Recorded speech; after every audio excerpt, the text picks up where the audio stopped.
So we talked about earlier, if Jesus isn't for the Jews, right, then he's for no one. If he's not the savior of the world, he isn't the savior of anyone.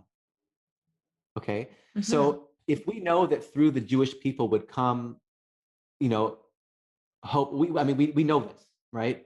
But a lot of people don't know that the hope for the whole world would come through the Jewish people. Yes. The Messiah, son of David, son of Abraham. Okay. The Messiah is going to be coming through the line of David. Okay.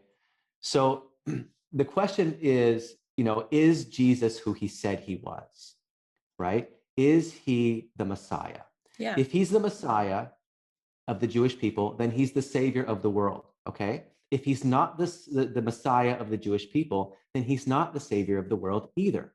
So what a Jewish person is saying when they say, I have my religion, I'm totally fine with it, leave me alone, you have Christianity, Christianity is great for you.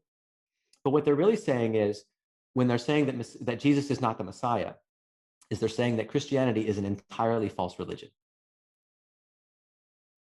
Because if Jesus is not the Jewish Messiah, he's not the savior of the world, therefore he's not the savior of Christians, and there's no savior. Okay, does that make sense? It does. My wheels are turning. This is good. Yeah. Yeah, so if Jesus isn't for the Jews, and we read in Romans 1:16, to the Jew first, and then the Gentile. If he's not to the Jews, he's not to the Gentiles either.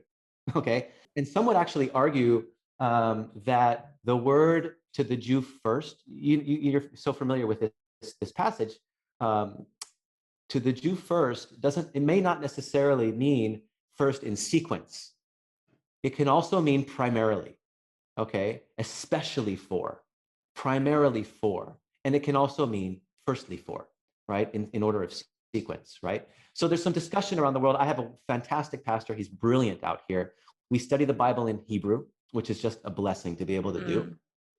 Because we get to look at Greek, we get to look at Hebrew, we get to look at English, and we get to understand things on a deeper, more personal level, right? I bet, yeah. Yeah, and so we see the word for first, to the Jew first, in Greek is proton. If you look at the word, it's proton, which has different meanings, right? It can mean first in sequence, and it can also mean primarily. And so Jesus is for the Jews, and if he's not, he's for nobody.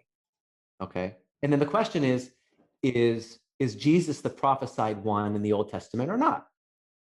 Right? Because we can debate prophecy. Some people like to do it, some people don't. And if you do an honest study of the Old Testament, right, in an Old Testament prophecy, especially passages like Isaiah 53, starting with 52, Micah 5:2, Psalm 22, and so on, and you read the text as it is, it's clear who it's referring to.